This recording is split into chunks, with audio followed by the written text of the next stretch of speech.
ಸದ್ಯದಲ್ಲಿ ಮುಖ್ಯಮಂತ್ರಿಗಳು ಎಲ್ಲ ರೀಶಫಲ್ ಮಾಡ್ತೀನಿ ಅಂತ ಹೇಳಿದಾರೆ. ಅವ್ರು ರೀಶಫಲ್ ಮಾಡ್ಲಿ, ಹೊಸಬರಿಗೆ ಅವಕಾಶ ಕೊಡ್ಲಿ, ಬೇರೆ ಬೇರೆಯವ್ರಿಗೆ ಅವಕಾಶ ಕೊಡ್ಲಿ. ಅಧಿಕಾರ ಯಾರೊಬ್ಬರ ಸ್ವತ್ತಲ್ಲ, ಯಾರೊಬ್ಬರ ಮನೆ ಆಸ್ತಿ ಅಲ್ಲ, ಎಲ್ಲರಿಗೂ ಕೂಡ ಅಧಿಕಾರ ಹಂಚಿಕೆ ಆಗ್ಬೇಕು. ಅಧಿಕಾರ ಹಂಚಿಕೆ ಆಗ್ಬೇಕು.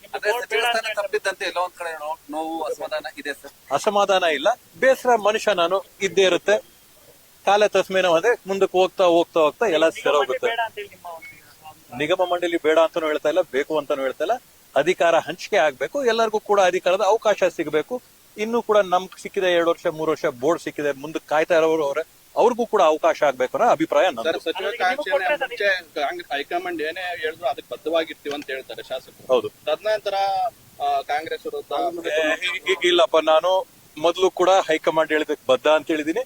ಇವಾಗ್ಲೂ ಕೂಡ ಅದಕ್ಕೆ ನಾನು ಸ್ಟಿಕ್ ಆನ್ ಆಗಿ ಇವತ್ತು ಕೂಡ ಹೈಕಮಾಂಡ್ ಹೇಳೋದಕ್ಕೆ ನಾನು ಬದ್ಧ. ಪ್ರತಿಭಟನೆ ಮಾಡ್ಲಿಕ್ಕೆ ಮುಂದಾಗಿದ್ದಾರೆ. ಅದು ಅವರ ವೈಯಕ್ತಿಕವಾದಂತ ವಿಷಯಗಳು. ನಾವ್ ಹೇಳಿದ್ದು ಇವತ್ತು ಪಕ್ಷ ಇದ್ರೆ ಸರ್ಕಾರದಿಂದ ಪಕ್ಷ ಅಲ್ಲ. ಅದರಿಂದ ಪಕ್ಷ ಫಸ್ಟ್ ಪಕ್ಷ ಹೇಳಿದ ಮಾತು ನಾವೆಲ್ಲರೂ ಕೂಡ ಜೊತೆಗೆ ಸೇರ್ಸ್ಕೊಂಡು ಹೋಗ್ಬೇಕಾಗುತ್ತೆ. ಮೊದಲು ಕೂಡ ನಾನು ಹೇಳಿದೀನಿ, ಪಕ್ಷ ಏನ್ ಹೇಳ್ತೋ ಅದ್ರ ತಕ್ಕಂಗೆ ನಾವು ನಿಲ್ತೀವಿ ಅಂತ ಹೇಳಿ. ಇವಾಗ ಕೂಡ ಅದೇ ಮಾತು ಹೇಳ್ತಾ ಇದೀನಿ, ಪಕ್ಷ ಏನ್ ಹೇಳ್ತೋ ಅದಕ್ಕೆ ತಕ್ಕಂಗೆ ನಾನು ನಿಲ್ತೀನಿ.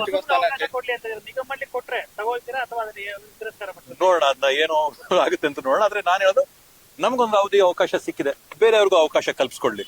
ಈಗ ಸಚಿವ ಸ್ಥಾನ ಕೈ ತಪ್ಪಿದೆ. ಡಿ ಕೆ ಶಿವಕುಮಾರ್ ಅವ್ರನ್ನ ಭೇಟಿ ಮಾಡುವಂತ ಏನು ಕಾರ್ಯ ಮುಖಾಂತರ ಆಗಲಿ ಏನಾದ್ರು ಭೇಟಿ ಮಾಡಿ ಸಾಂತ್ವನ. ಮಾನ್ಯ ಮುಖ್ಯಮಂತ್ರಿಗಳು ದೂರವಾಣಿಯಲ್ಲಿ ಮಾತಾಡಿದರೆ ಇನ್ನು ವೈಯಕ್ತಿಕವಾದಂತಹ ಭೇಟಿ ನಾನು ಮಾಡಬೇಕಾಗಿದೆ.